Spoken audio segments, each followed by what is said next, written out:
Welcome, everyone. I'm Katie Capuzzo, Director of Community at Wise, and together we're a global community dedicated to empowering the next generation of women in sales.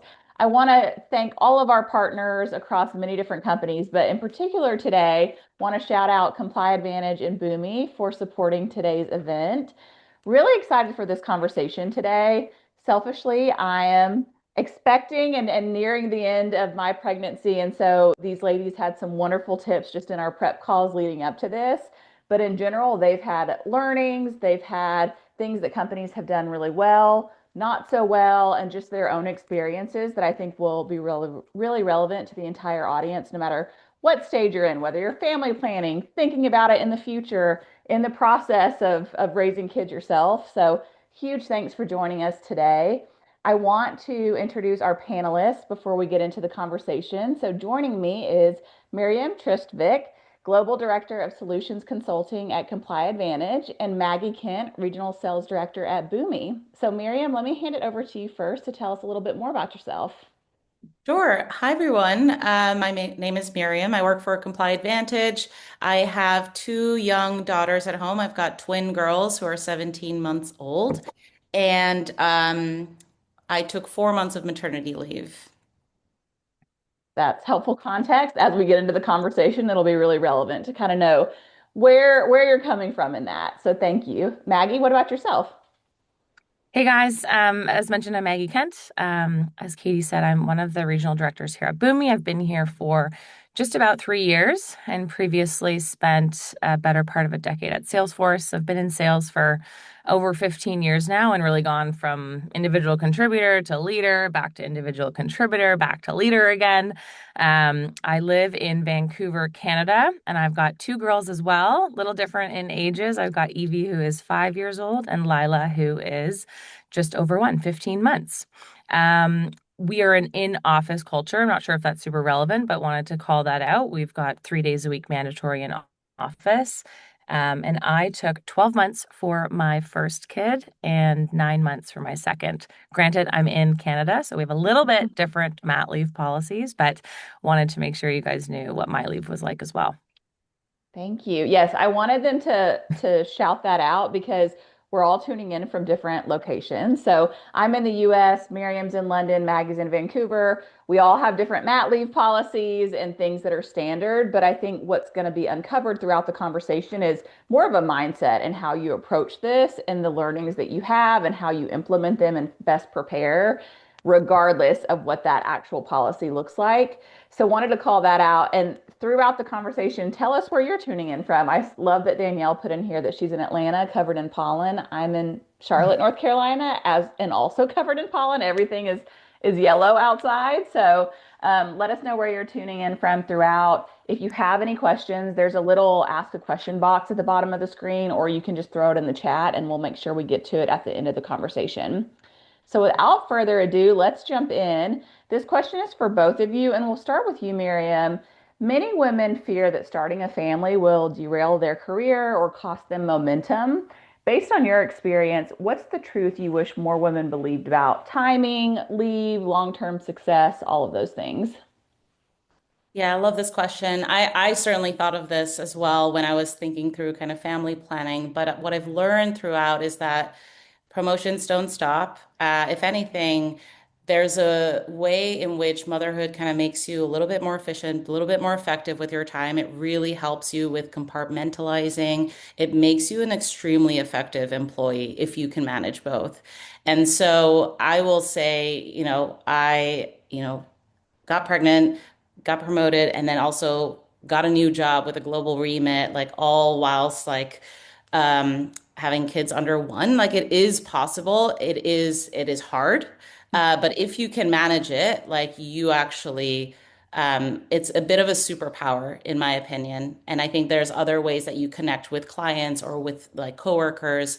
I think being a parent is something quite universal, obviously. And so there's ways in which you can also almost leverage it to connect with others. So I think it doesn't necessarily stop it. It might put it on pause, but it can also kind of leap you into a place that you didn't even think was possible. Maggie, what are your thoughts there? Yeah, and just to sort of, I mean, echo a lot of what Miriam said, but also add on, I kind of always tell women that, we got to reframe motherhood from a career hurdle to more of a career catalyst. I think the truth really is that the skills that we require to raise little humans are the exact same skills required to be a high valued employee. And I think we forget that. We spend so much time worrying that motherhood is going to make us like less available, less driven, or less competitive. When, as Miriam mentioned, the reality is that it makes you more like more efficient, more focused, more capable of handling high pressure situations than I think ever before. Um, so I think that's certainly my thought there. When it comes to timing and leave, I would say my advice here is like, don't wait for a lull in your career because I think we all know in sales that doesn't really exist. I would say focus on building your foundation at work and building your internal brand. And then just trust that you have the ability to leave and come back, and you'll come back better than you were before. I am going to toggle myself on mute because someone has decided to start mowing. 'Tis the season, but I love that piece about focus on building your foundation and your personal brand. Either one of you, do y'all have any quick tips on that, just around making sure that you're creating a brand that people will then advocate for you when you're not in the room? Yeah, I think this is one of the pieces of advice that I give even like entry level people, women, anyone. Like your brand building starts at day one of your career, right? Like you want to be known for something, whether it be you're dependable, right? You have high quality output. I think it comes with consistency, and I think it's like little small moments that all build up into kind of the brand. It's not one big event that now that's your brand. I think it's showing up consistently on how you want to be perceived, and then also of like effectively communicating that to the people that need to know about it, which should be everybody. Um, Mhm. so that would be my recommendation with building a brand. But Maggie, what are your Yeah, thoughts? yeah, I think the only thing I'd add to it is, coming from a sales environment, I think being a high performer is certainly one way to make sure that you're building your brand. And that there's a lot that goes into that. But I think, that helps people know who you are. And in the same breath, make sure you're showing up for your team, you're showing up for your company, you're being part of the culture, you're getting involved in the extracurriculars. I think all of those things really contribute to building your brand, um, alongside being a high performer in sales. Yeah. Great tips. Miriam, after 6 years, you kind of alluded to this. You left your previous company to join ComplyAdvantage, which coincided with your transition to motherhood. So that's a lot going on at once. How did you navigate that mental and emotional shift of joining a new company and adjusting to life as a new parent? Yeah, I mean, it certainly was a really intense period of my life, but also one of the more clarifying ones because, after I left Six Sense, which was my previous company, I built up a lot of equity, right? Like relationships, credibility, institutional knowledge. And I think walking away from that and starting fresh was, as a new mother specifically, meant I had to prove myself on two fronts at the same time. And so what made that really work was support, honestly, like at home and at work. So at home, it really was my husband who was my anchor, and he actually was the one who encouraged me to take the role in the first place because he knew that, my happiness would be greater if I took this new challenge rather than stay in something kind of safe and familiar.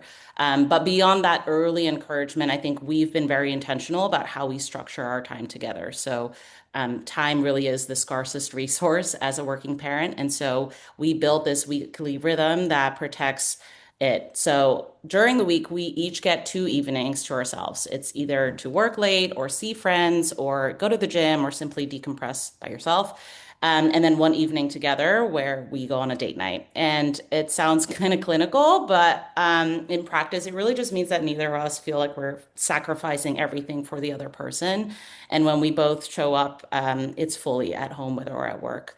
And so on the flip side, at work, I was equally intentional. So I focused on really managing my time well, connecting and building trust with my team, with my manager, with the exec team, and building genuine friendships too. Like not just people who are colleagues, but people that, you can be honest with and really trust.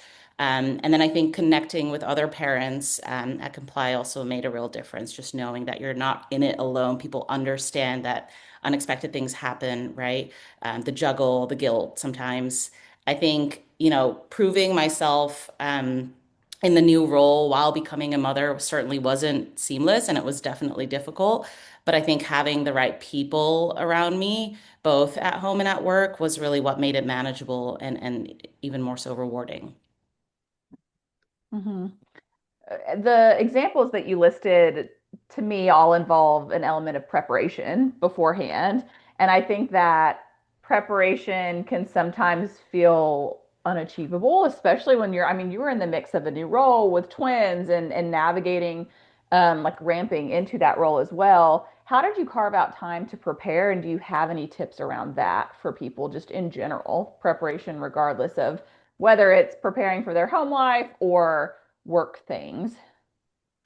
Oh, great question. Yeah, I mean, I think like I read a lot whilst being pregnant. I joined a bunch of twin groups on Facebook and WhatsApp just to like know mentally what was coming, and then also physically having all the stuff, right?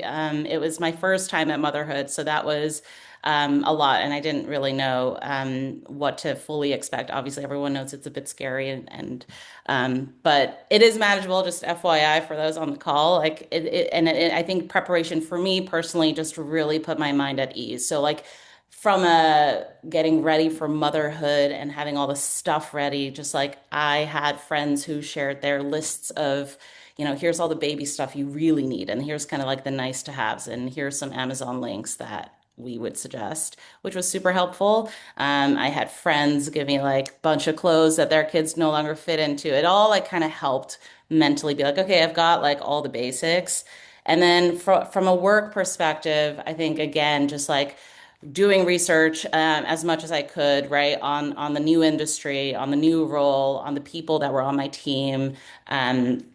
I think that really helped in kind of understanding what needed to be done. And then the first 30 days were really my like observation mode days. And it was just getting coffee with as many people as possible, listening to calls, like asking people like, hey, what's going well? What's not going well? And again, like building my own perspective on what my like 30, 60, 90 kind of success plan would be.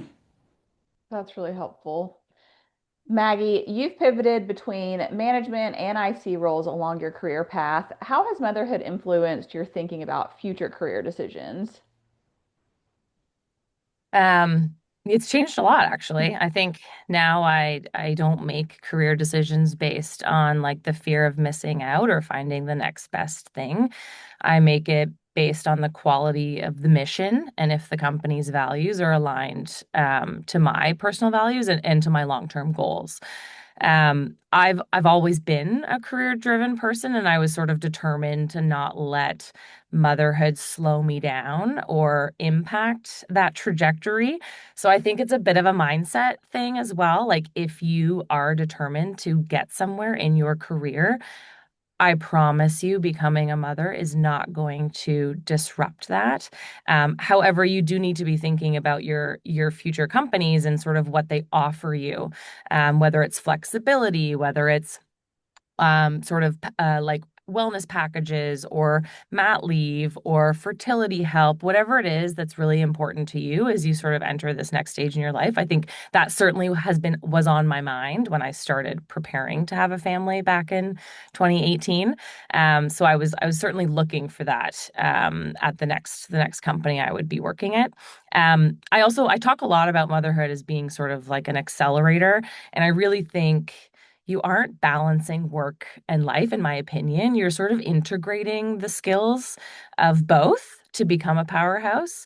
And so I always give people the advice of like, I don't really believe in work-life balance. I'm not sure if that's a true thing, especially in sales. But I do believe in a really healthy work-life integration.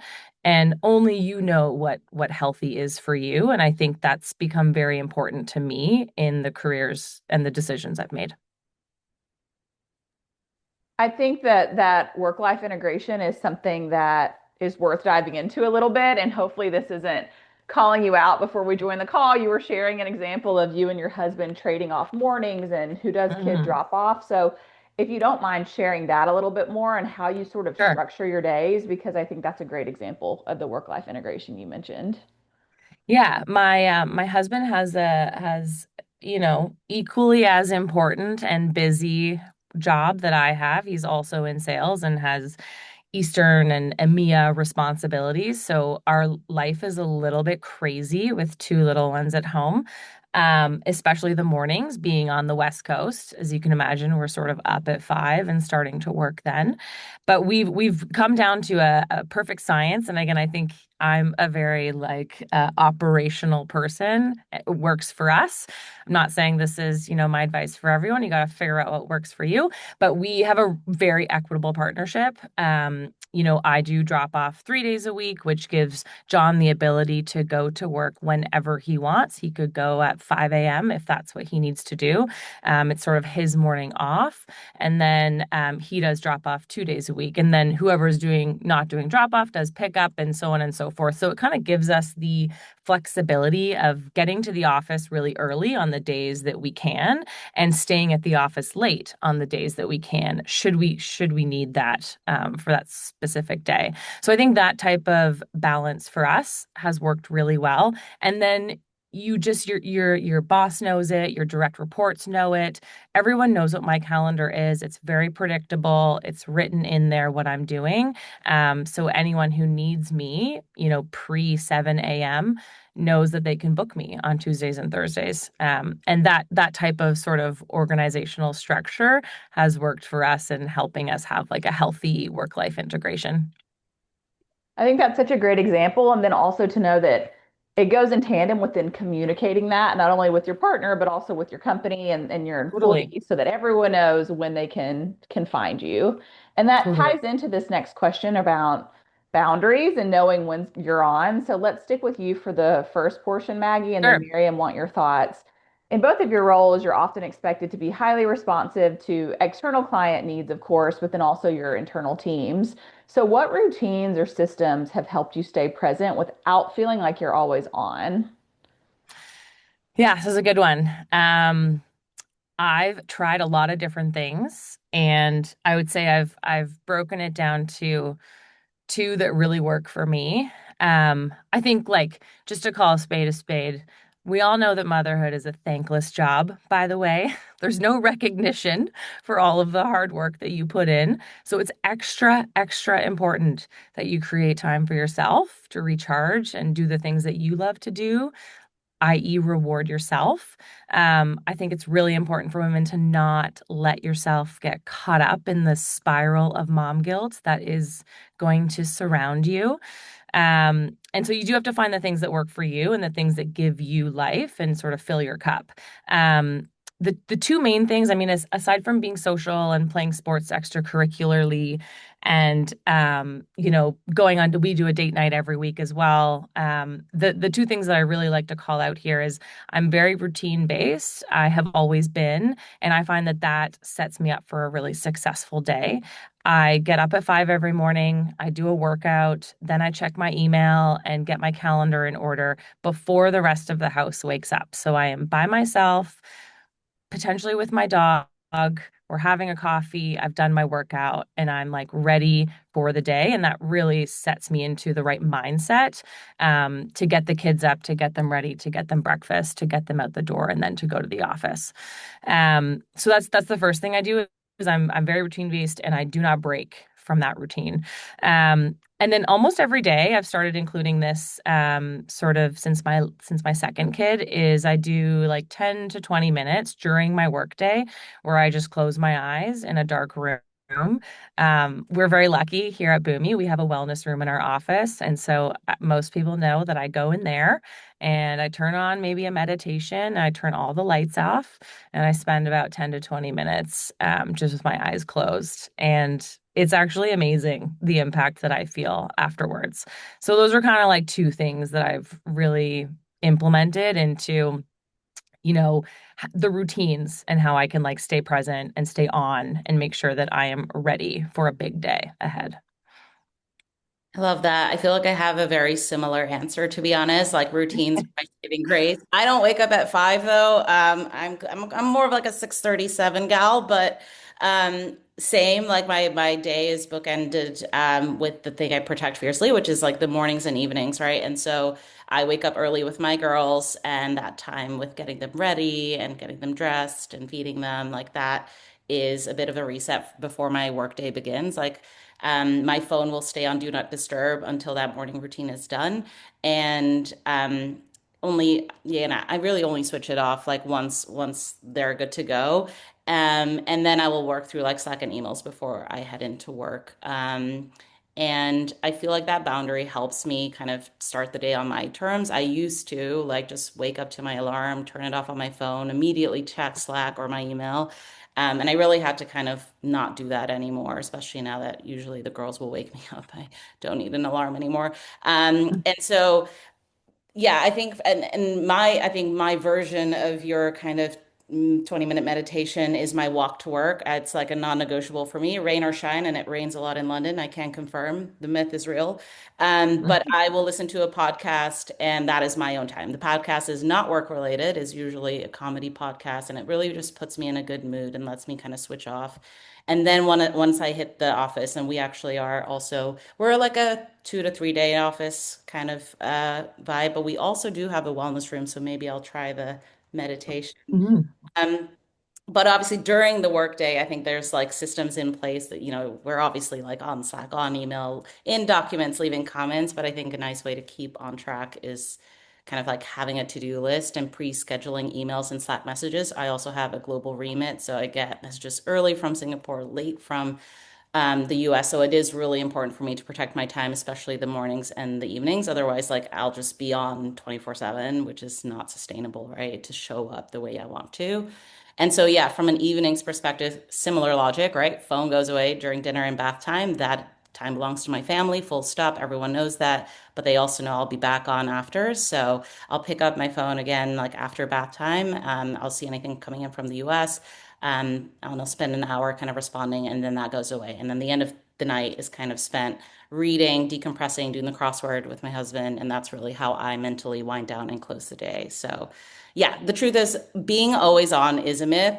And I think you can be always available or you can be consistently excellent, but you can't be both, right? And so I think it's less about being like not responsive. It's more about, thinking about being responsive in a way that's sustainable, so that when I am present, I truly am present, both at home. Mhm. We'll need to get y'all's meditation app and podcast recommendations after this. But I am curious, since both of y'all are working in time zones where you have people on your teams reaching out to you when you're not online, how do you, even when you create these boundaries, how do you keep from that internal mindset of like, I know people are messaging me and I know I need to get back to things, but I'm trying to be present? Or is that something that you just don't have the energy to split your mindset in both once you have kids? Is that something that y'all have experienced? I think you've got to sort of figure out what method works best for you. There are definitely times during my, parenting window, which is let's call it 5:30 to 7:30 p.m. every night, where one of us, John or I, has to excuse ourselves from family time to answer a Slack or do an email or get on a call. And we're very open about it with our kids. I think, especially our 5-year-old, we want her to know that we love working and we really love what we do. And although we love spending time with them, there are some times where we have to excuse ourselves for 10 to 15 minutes. And she's really understanding of it now that she's a little bit older. It's never both of us at the same time, and it's certainly never during dinner time, unless there's like an absolute fire. But rarely does that happen. But I think we've just been really open and communicative with our kids so far. And John and I have a very good, thing going on. If someone needs to leave and go down to the office in our basement, all good. We're respectful of that, but we certainly try our best to leave our phones in the kitchen and have a good dedicated like 2 hours of family time before we hop back on, and finish up whatever work needs to be done. Yeah, I would echo that. I mean, for me, I think it's like people know the times that I'm not going to be available. If it's absolutely a P1 and it's on fire, like people can reach me through WhatsApp and that will come through on my watch and I'll be able to like respond. But no one's actually, I've told people that route, no one's actually used it. And the same kind of goes for vacation. It's kind of a similar mentality of like, hey, I am available if you need me. Reach me on WhatsApp. That's the quickest way. And I feel like that's enough of a hurdle that people it's usually not a P1. Mhm. And if it is, then of course I'll make myself available and it's also understanding. But I think it's also sometimes you just need to kind of see like what the kind of important thing is in front of you and can it wait 15 minutes? If yes, then it can and it usually can. Yeah. I think that's a good model too for your teams to see that y'all have boundaries in place. You have times you're on and you're not available, and to know when to escalate something. So, those are great tips. Along these same lines, Miriam, we often hear that you can have it all, but not all at once, which may be an overused phrase at this point. But what has that looked like for you in this season of life? You alluded to it a little bit with kind of what gets your energy, but anything else to add there? Yeah, I mean, I loved what Maggie said about, look at stuff that fills your cup. I think I had that in my kind of prep as well. And I really had to audit my life. Like it's true, obviously, like you can't have everything all the time at once simultaneously, but you can have it like sequentially. And I think I just had to find the things that were taking up time that were kind of depleting me versus filling my cup. And so I had to do things like delete social media because it just wasn't adding anything meaningful. And I found myself reaching for it out of habit rather than actual enjoyment. I also became a bit more intentional about physical boundaries with my phone. So, like, if I'm with my kids, it goes into another room because otherwise the temptation to glance at Slack or email is just there. It's just ingrained in me. And so I just, if I remove that temptation completely, like that's the best way. And then I think on a more personal level, and I'll be transparent because it like, life doesn't slow down just because you ask it to. I'm also, in addition to like having quite a demanding job and um, raising two kids, planning a wedding and trying to buy a house all at the same time. So something obviously has to give. And for me, that's meant not having something fun do like every single night, right? I see my friends, for example, a lot less frequently than I used to. But I'm a lot more intentional about it, right? So I've narrowed the circle to the people who genuinely fill my cup and give me enjoyment and energy. And I plan with them well in advance, rather than it happening spontaneously. That's just like not something that happens anymore as much.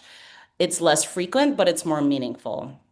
And then I think for me, and I'm guilty of kind of putting myself last. That's changing now, but like the gym, it only now 18 months like into motherhood, am I getting back into like exercising consistently? It just for me was at the absolute bottom of the list. And that one took a little longer to reclaim, unfortunately, but I've made peace with it and better late than never. I think that's great. I mean, it's also one of those things where if it's taking more time to get yourself to the gym or whatever that thing is, and ultimately stressing you out more, that's not great either. So I think it's great that you've realized how and when to prioritize. And you have a full plate. I didn't know about the wedding planning, and we just found out about the house right before we joined the call. So even more so, putting some of these things into practice has obviously been top of mind for you. Maggie, you recently transitioned back to work from maternity leave. In your opinion, how can companies best support mothers returning from parental leave? And then I am curious for my own sake, looking back, would you do anything differently when prepping to leave that would have made for an easier return? So to answer the first part, how can companies best support mothers returning from parental leave or going on parental leave, I suppose. I think companies can support by having a fair and open conversation about what return to work looks like in their eyes. I think everyone's different, and it's important for the company to meet their people where they are. Things like more flexibility, being measured on like an MBO instead of jumping right into a full quota, reducing days of the week that they're working are some good options that I've certainly had offered to me in the past. And I think it's just important for that discussion to happen early before you return so that you guys are completely aligned on what this looks like. Again, everyone's postpartum experience is just so varied. You really don't even know when you're going into it how you're going to be. There's a lot of, hormones and chemical imbalances and emotions and trauma. There's lots going on. So I think it's just really important for companies to be super empathetic about that and making sure that they're meeting their people where they are. Um, for me, I for me going back, I don't know if I would do anything differently. I People who know me know this that I really did miss work. I stayed very connected for everyone at Boomi who's listening. I'm sure you guys were annoyed at how often I was around. I stayed very connected on Slack. I stayed very connected to the people who were important to me. I made sure that I was coming into the office with my newborn and joining happy hours and attending all hands and being part of the community because that was important to me. I'm not suggesting that that's, an approach that everyone should take. I think everyone, again, needs to do what serves them best. But for me, I love putting my energy into building something great. And it was important for me to stay connected to that while I was on leave. So for me, I don't think I would change anything. I did make sure in that connectivity with my team and with my manager at the time that I was on top of what was happening in the business. I think that really helped. I was also on top of, some of the gaps that he was seeing and some of the areas that I could come back and make a big impact. So I was sort of working on what that return would look like and how I could get up to speed really quickly. So that's what I did, and that's what helped me. But again, I think every woman needs to figure out what's going to serve them and what's going to be best for them. For those that may be similar mindset wise and not able to fully disconnect or disconnect for a little while and then kind of want to trickle back in, maybe behind the scenes, outside of actually attending the all hands and going into the office every now and then, how were you maybe checking in on email or doing some of those things without getting fully sucked into everything? Or was that Yeah. happening sometimes? No, I mean, there's not enough time on mat leave to fully get sucked in. I think, Miriam would also attest to it's a very busy day. You Yeah. don't think that you'll be that busy, but all of a sudden the whole day is over. So it was like 15-minute increments, that you have basically at one time. Um, where I would check in or I would read the latest news or I would, check out an acquisition that we had just made, or I would talk to my boss about something I saw, or I would connect with someone on the team and congratulate them on a deal they closed. Like it was minor, but it allowed me and my mindset to stay just a little bit connected to the business and to what we had built here in Vancouver, to make that return a little bit easier. Yeah. I mean, That's yeah, I would agree. Like I remember I did not like I did look at email quite a bit. I didn't look at Slack because that was just so overwhelming, but I did check emails occasionally, and I felt like having a little bit of connection back to work like let me have a little bit of an identity outside of mom, because when you are in the newborn phase, like you are everything. You are mother, right? You are providing comfort, food, everything. And so it's pretty overwhelming for someone who like career has always been a big part of my identity. It seems like Maggie's and a lot of the women on the call today. And so when you go from that was like a big part of who you are to now like you are mostly this, it was kind of nice to have that outlet just to say, no, I still have a little bit of that identity. I may not be in it, but I know what's going on and I can say hi to people and I can WhatsApp the people and hear what's going on, maybe some work gossip. And that felt like filled my cup a little bit for like that bit of identity because like it will never be perfectly 50-50 or 33-33-33 or however you think of yourself. But for the women on the call who are looking for a career as a working parent, like that obviously is a big part of your identity, and that doesn't fully go away on mat leave, but I do think it gets shrunk quite significantly. So any kind of way, for me at least, to like hold on to that and then have that back after coming back from mat leave was really, really impactful for me and my mental health, and just general happiness. Hmm. Another thing that came up when we were chatting was the amount of conversations y'all have actually both had with women on your teams about family planning, which often leads to discussions around egg freezing and IVF, depending on the stage of life that they're in. Can Mhm. you share more from your perspective on those topics and kind of what those conversations have looked like? And Maggie, we can start with you. Sure. Yeah.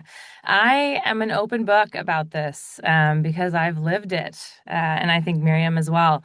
I've, had 5 miscarriages, 2 rounds of IVF, and 2 miracle babies later. So my biggest piece of advice is the journey could be hard for you for sure. But I think freezing your eggs or starting to plan um, is a really important thing to do. And I wouldn't overthink it. I would just do it. And I would do it earlier than you think you might need to.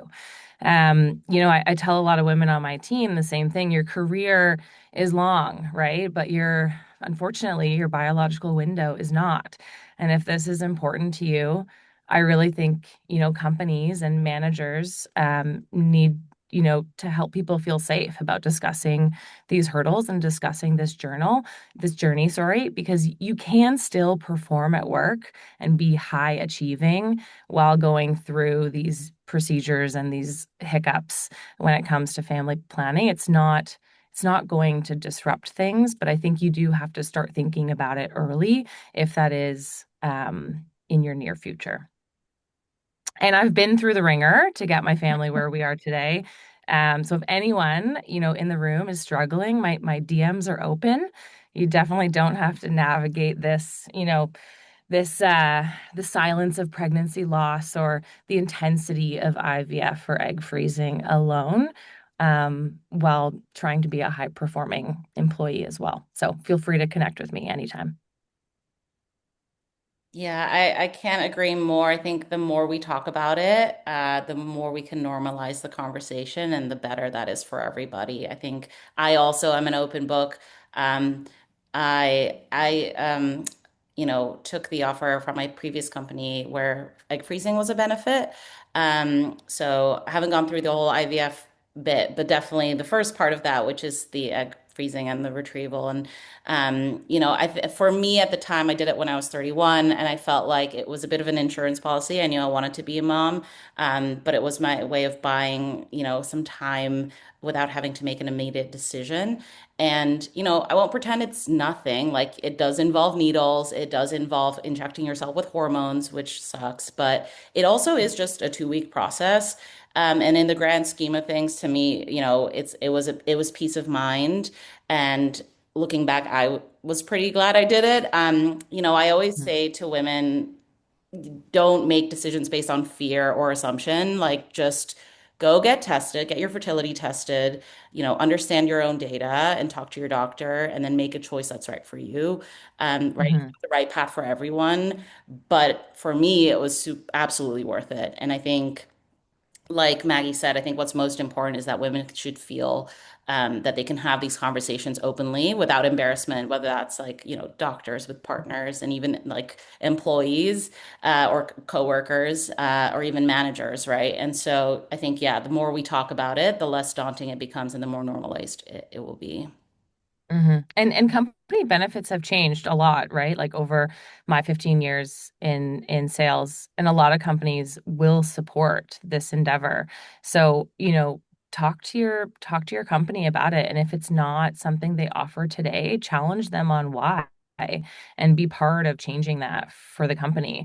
Because I think you'll find if you do research that, a large majority of companies these days are offering family planning and IVF and egg freezing and so it is something that you should talk about at your company if it's of interest to you.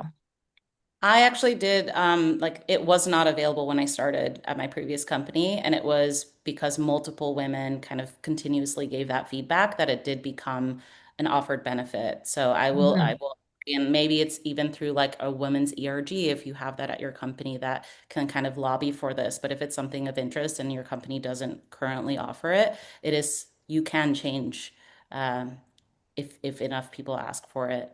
Mhm. Yeah. Thank y'all for sharing both of your stories there and the transparency. I think oftentimes we see the end result. You both have two beautiful kids, and you can kind of fill in the gaps of, oh, I'm sure that was really easy for them. So to know that not only are there things going on that have made it a challenge, but you're also working simultaneously and navigating the emotions that can come from all things related to trying and pregnancy and um, postpartum and everything. It's just really encouraging to hear that you as managers are open to having those conversations. And like you said, I'm sure there are a lot of other companies and managers at those companies willing to have them as well. So thank you for that. We have one more question for both of you, but I wanted to remind everyone if y'all have questions, drop them in the chat, drop them in the question box at the bottom of your screen. It actually should say ask a question down here. I'm just looking to see if those word phrasing has changed, but you can just drop it into the chat if not.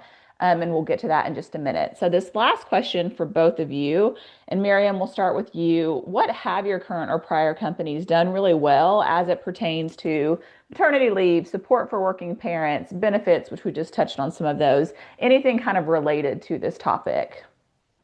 Yeah, I think currently, I mean, obviously mat leave is great. I was able, to take 4 months paid leave, which was great. I was also really happy to come back. I think just twin newborns was a lot, and for me, it was really nice to come back early. Um, and for some, that feels very long. Like you mentioned, I am in London, so by UK standards, most people take up to a year. Some people take more than that. But it was nice that there was a bit of flexibility there. Um, I think currently there's a childcare benefit in terms of ability to pay for daycare with using pre-tax money, which obviously sounds like a little bit of a technical detail, but actually the real world effect is significant. It basically cuts the cost of childcare in half. So that is really great. But I think honestly, the thing I value most is like the day to day, and it's harder to put into like a handbook or a benefit, but it's really just the culture of trust and flexibility. So, like I said, we have a 2, 3 day in office policy, but there's a genuine understanding that like life happens, right? If I need to leave early or come an hour later, like no questions asked. The assumption is I'll pick it up later, right? And of course I do. And it's that kind of trust that really makes working parenthood sustainable and more than any kind of single policy, in my opinion. And I think, what I want to do is kind of like further that and like that comes from the top, right? You have to lead by example and you have to trust your team to know that they just will get their work done, but life happens. And so for me, I think it really is that kind of flexibility and trust. Mhm. Maggie, anything you'd add? Yeah, and I'll jump in there. I think my husband and I have been very fortunate to work for companies that um, have all offered top tier fertility benefits and lucrative mat leave. So um, those are awesome, and I think that's going to be, to the younger women here, that should be your baseline for when looking at jobs or at companies. If a company, like I said, if they don't offer these, I would start challenging them on why and then be part of that change. Um, but true support, I think also goes beyond a handbook policy, as Miriam was mentioning. I think it's about sort of like how your company shows up in life's hardest moments. And, following I had a traumatic delivery and loss of my twin girls. I think, at the time, Salesforce didn't just give me leave, they gave me the grace and like many, many months of time I needed to recover, like no questions asked. And I think really that level of like humanity didn't just help me rebuild, but it redefined my standard for leadership and for like company culture. And I returned with like a level of loyalty and a level of drive that you just simply can't recruit for, you know? So I think when a company treats you like a human first and you become just such a far better performer and a better employee for them in the long run. Yeah. Those were great tips and again, just examples. So thank y'all for sharing. We do have a few questions that have come in here over the last couple minutes. So let's get to those. And again, we have a few more minutes so people can still throw them in if they have them. As we approach the summer holiday, how do you set expectations internally on taking time to spend with your kids? And how do you prepare for that while working in your role? Either Well, one of you Miriam, can jump in yeah. first. I was going to say neither of us have school age kids yet, so we don't really understand the full 2 months off yet, which will be a different hurdle to overcome. I think for us, so our daycares are closed for 2 weeks in the summer, so we do have that overlap. Um, and to be honest, it's just like any other planning for a vacation. We usually take a week as a family and set that expectation early that that's when we're taking our family vacation. And then we do a week of like camps or a nanny or grandma or some sort of combined help to allow John and I to continue working. It is hard in sales or in our jobs to take a full 2 weeks off. That I find is typically difficult. Um, but I think like anything, you just sort of set the expectation, set the boundary, agree that you'll have coverage, and communicate early to make sure that everything goes smoothly. Yeah, I would agree 100%. Communicate early. Make sure there's enough people that can cover for you. Um, like we don't want everyone out at the same time, so kind of the earlier you can get your PTO in, the better, and the more likely you're going to get approved. Um, and then yeah, I think it's relying on a bit of a kind of community too, getting grandparents, like you said, getting a nanny, getting the cover that you need. And I think it gets easier as they get older, or maybe not once they're school age and you have a full 2 months, but figure out how to entertain them. But I think when they're young, they really do need like someone watching them at all times, at least our age currently. So just like preparing for that. And the way we kind of take holidays at the moment is like we don't like taking planes just with two. It's crazy. So we train everywhere, which living in London is actually not that hard. We go to the Netherlands, which is where my parents live, or we go to France, which is really nice too. And we just kind of post up in an Airbnb. We have a good time, but we don't do like three activities a day like I used to. So you kind of just adjust the schedules a little too. Do what works for y'all in this new stage of Mhm. life. Um, this other question I think is great too. When do you recommend informing your manager or HR about your pregnancy? And then the second piece of this kind of ties in if you're experiencing pregnancy sickness, it may be harder to hide. So how do you navigate that as well? I think in the UK, there's actually a law that says you have to let HR know by X number of weeks. I think it's 15. So I just went by that law, to be honest. You never know what happens. You don't want to share too early. Um, and then also if you're, worried about what the perception is, like I think it's fine to just like kind of wait until legally you're obliged to tell them.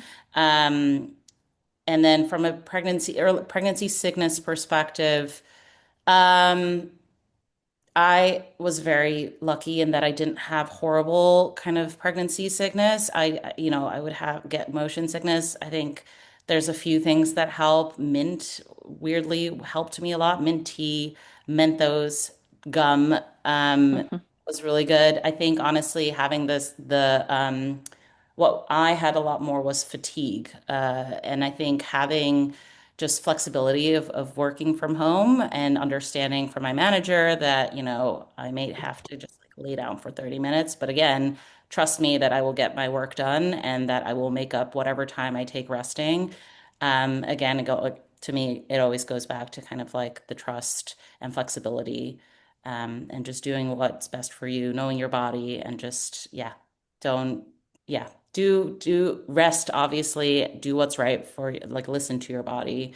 Mhm. Just yeah, hopefully your manager and team understand that. Yeah. Yeah, I'd say when it comes to informing, I sort of did it two very different ways for both of my girls. For the first, I didn't let them know for like, I feel like it was COVID, so like 25 weeks or something. Just because I didn't feel like I needed to, and I was still performing at a high level, and it just didn't feel like something I needed to talk about. But with Lila, with the second, I think I told Boomy at like 8 weeks, which is probably way too early. But I had been through like so many miscarriages and IVF, and everyone was sort of aware of that anyways. And I'm very open about the losses I've had. And so I didn't really feel like I needed to hide it until it was a safe time to tell them. I also felt very stable in the role, and my peer group was amazing to work with and always very supportive, and similar my manager. So it just felt like like the right thing to do. So I think it's sort of dependent, like, you know, how is your working relationship with your peers and with your direct reports and with your managers? So I think you got to feel it out and feel what's best for you, but you are definitely not obligated in Canada to tell them ever, basically. Um, so that is totally up to you. When it comes to the feeling sick in the office, I definitely remember some pretty hard days. I too, though, had fairly mild pregnancies. Um, but if there's like small things I can give for advice, like Miriam was saying, like I just always had snacks, just constantly fueling my body with, very bland snacks. I find the ginger chews really helped. I always had a pack of ginger in my bag. Um, and just like constantly hydrating. So those are the things that worked for me. And then, of course, using your wellness room if you've got one, or taking a moment to just like close your eyes if you need some to refresh yourself. But other than that, I think you just got to communicate with your manager, or HR, let someone know if you are really sick. And I'm sure your company will be flexible and empathetic to that. Hopefully they are. I second the ginger chews and eating often. That was Yeah, my you're in thing it as right now, well. Katie. Yes. In the first trimester, I remember just being like, why do I feel like I need to eat so much, but I'm not hungry? But it Yeah. was because you just kind of want to stay ahead of the nausea if you can. Yeah, and Um, the thing I always remembered is if you eat too much, you end up feeling sicker. So like you yes. really gotta hold yourself back and just have small amounts of snacks. Yes. Yeah, the little peanut butter crackers were my saving grace. Um, what if what if you're one of the few people at your job that has kids and therefore you don't have a group of peers that understand what you're going through? Where else do you recommend people seek advice for support or advocate for understanding and flexibility at work? It's a good question. Question, yeah. I think, there's always what early on too, I think, you can look outside on other communities. Like ideally, maybe there is some sort of like ERG, like a parent ERG, women's ERG. If not, you can look outside of your company for kind of working parent groups. I'm sure LinkedIn has tons. Reddit was a really good resource for us when we were kind of navigating like twin pregnancy, for example, and then twin newborns, and you don't always have your community right at your fingertips or at your job, but you can certainly find it in your community or in your surroundings or online even, and that really gave us a ton of tips, and it felt like we weren't alone. Um, Even if no one at work was, having twins or knew what that was like. Um, in terms of like advocating, I think maybe you have to be the trailblazer, or you find the one other person who has kids, and together you kind of form an ERG, or together you kind of go to HR and advocate for this if you feel like you don't have the current flexibility that you need. And I think personally that that only is good for a company. You want high performing people who are also parents, like, and you can have both. And so it behooves a company to have that level of flexibility and trust with their employees. I know it's not easy, and you may not solve it overnight, But I think the more people kind of come and advocate together, the more likely you'll be able to make changes happen. Yeah, I love that answer. And the only thing I would say to that is just to echo, like if you don't have it today in your company, then be a part of creating it. I am sure there are people that have kids or are thinking about having kids, so maybe it's a good opportunity to start a bit of a movement at your organization because this is not an uncommon thing. People have children and they do want to work. So it's important for companies to acknowledge that and sort of empathize with the flexibility that you may need. So that's definitely what I would say. I know Miriam said that, so I think that's really important. And then yeah, outside of work, find the things that you like to do and build parent friends through that. Like there are just so many parents out there that want more parent friends. Whether it's through your extracurricular or through like a Facebook neighborhood group or through like a baby class that you're going to sign up for, whatever it is. If you don't have a community of parents, there are others out there that are probably looking for you too. So I would make those connections and build that network. Yeah.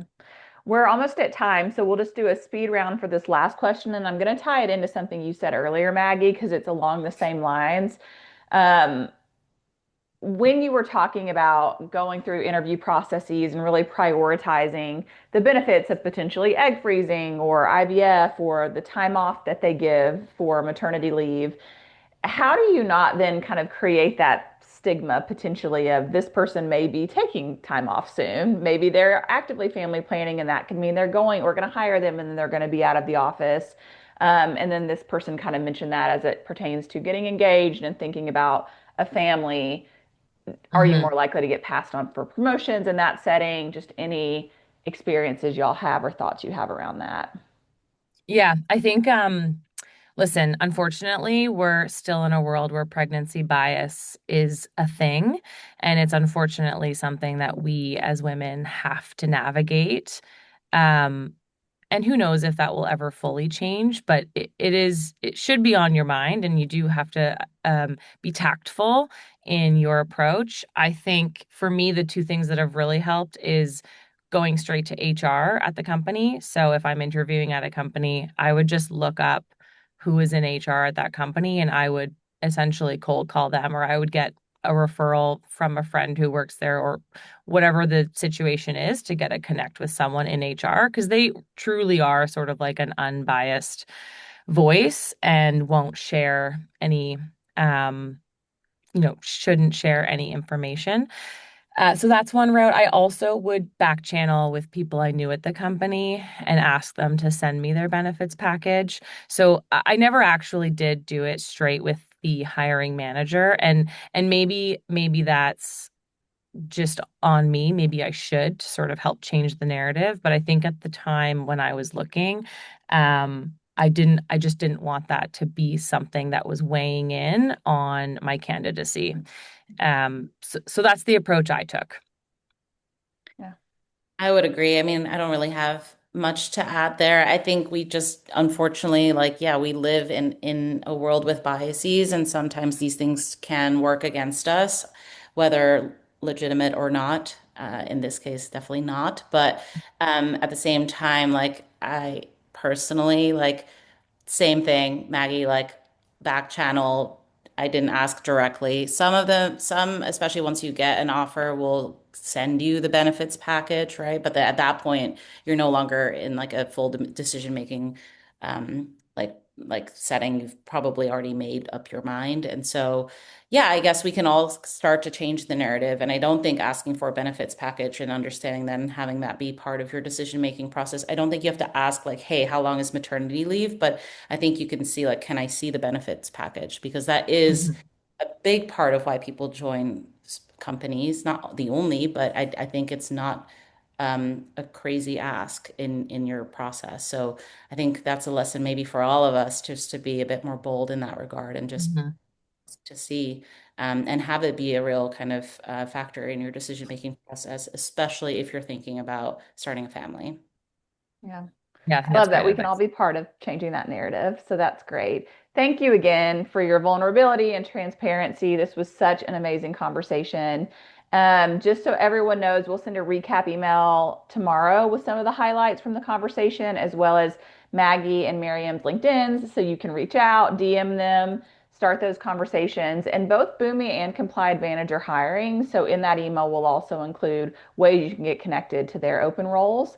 Our next virtual event is April 15th, and it's about career pivoting and developing skills for the role you want. So I'm just going to drop that link here in the chat. You can register for it there.